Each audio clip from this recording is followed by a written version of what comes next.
Coming soon to own on YouTube and Twitch. DVD. Welcome back to another video. Today we're going to be reacting to why it sucked to be a samurai. A couple of days ago I learned that samurais were still a thing around the time the Wild Wild West was a thing. So yeah, we had cowboys and samurais at the exact same time, which is crazy to think about.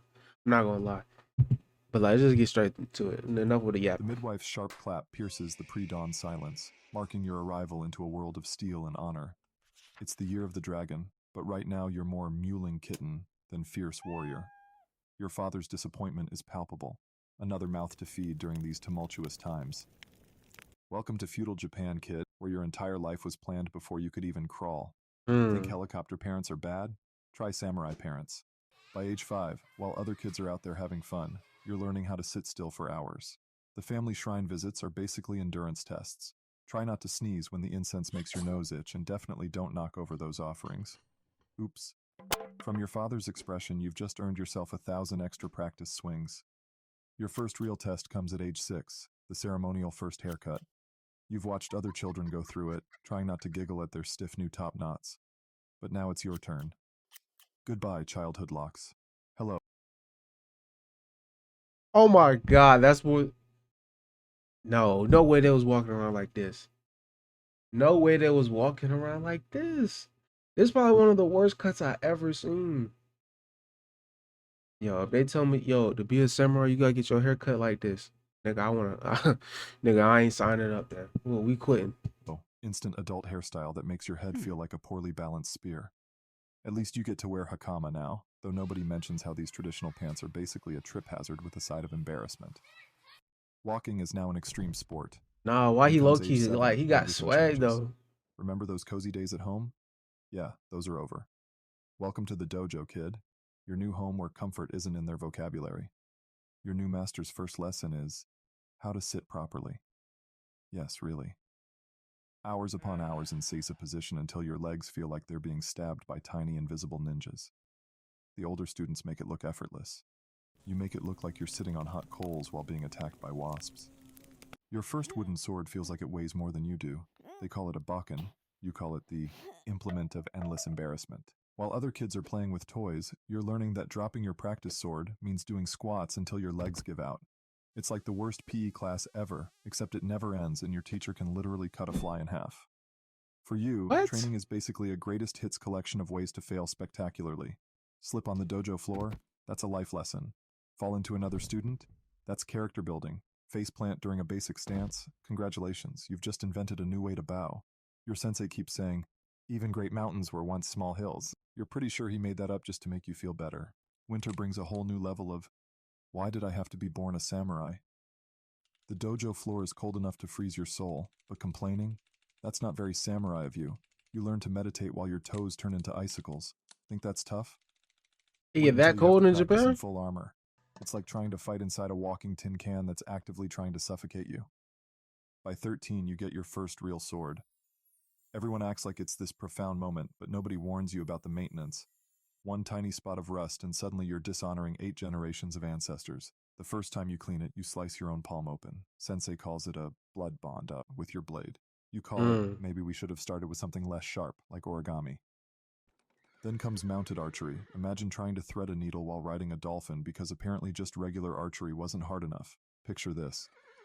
You're trying to shoot arrows at targets while riding a horse that clearly thinks this whole samurai thing is hilarious. Your sensei strokes his chin thoughtfully and says something wise about patience.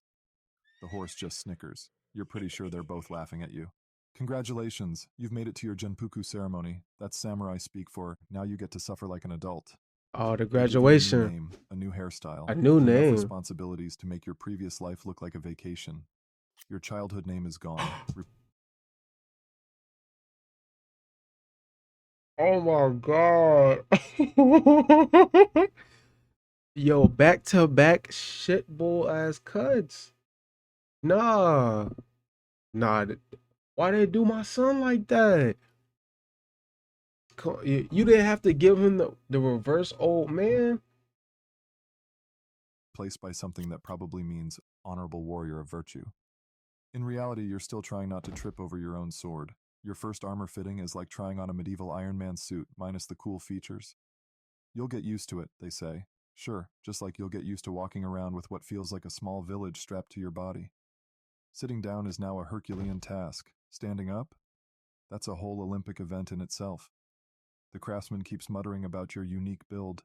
Thanks, you guess? Then comes your first battle. All that training, all those elegant moves you practiced. And it's basically just organized chaos. Remember those graceful duels you imagined? Yeah, no. Nah, It's you more out like a there. mosh pit with sharp objects. Your sophisticated battles. I feel like that's a scary concept in like war. That's why I don't ever want to go to war. I'm not gonna lie. Just like a mosh pit of people fighting. And then realistically, it ain't just one on ones. It's maybe a one on one. I'll kill my guy. Now I'm gonna go jump somebody. Now I'm gonna go to we kill this guy. We finna go jump some. Next thing you know, you could be fighting a one on one with somebody. You get stabbed in your back, 3 different areas. Just like that. Scary. And you don't even get a fighting chance for real. Strategy quickly becomes try not to die while looking somewhat dignified. But you can only manage one of those at a time. But wait, it gets better. Now you've got to navigate clan politics, which is like high school drama but with more swords. Every formal gathering is a minefield of potential insults. Drink tea wrong, political crisis. Bow at the Wow. wrong angle, another crisis. Sit in the wrong spot, believe it or not, straight to crisis. You But start why to do you suspect keep the the real bad enemy isn't cut, rival bro? clans, it's proper etiquette. Speaking of crises, here comes the marriage arrangement. Turns out your future wife is the daughter of a neighboring clan's warrior. The good news? She's skilled with a naginata. The bad news? She's really skilled with a naginata. Your first dinner together is less about romance and more about calculating how quickly she could. I don't see I don't see a problem here. You know, niggas hooked you up. You know, they threw you the lob, gave you the easy layup. You know, she looked like she cooked, she clean. You know, she might cut your dick off in your sleep, but like, what woman doesn't do that? Take you in a fight. You decide to be extra polite with the table manners.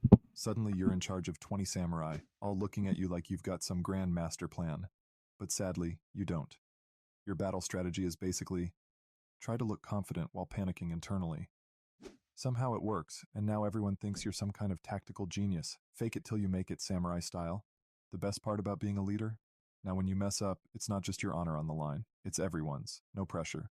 During one Wow, battle, your that's horse a gets lot of spooked pressure. by a butterfly, sending your perfect formation into chaos. But hey, the enemy was so confused by your unconventional tactics that you actually won. Sometimes failing upward is a legitimate strategy. Politics becomes your new battlefield, and let's be honest, you'd rather face an army than another tea ceremony. At least in battle, you know who's trying to kill you. In the council chamber, everyone's smiling while plotting your downfall over perfectly brewed green tea.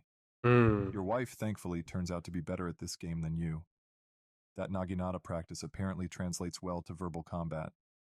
Then comes the fun part, training the next generation. Remember all those wise-sounding proverbs your sensei used to say? Now you're making them up on the spot. The bamboo that bends is more bendy than the one that doesn't. You can't believe Nah, they're you actually didn't cook writing with this that one. down.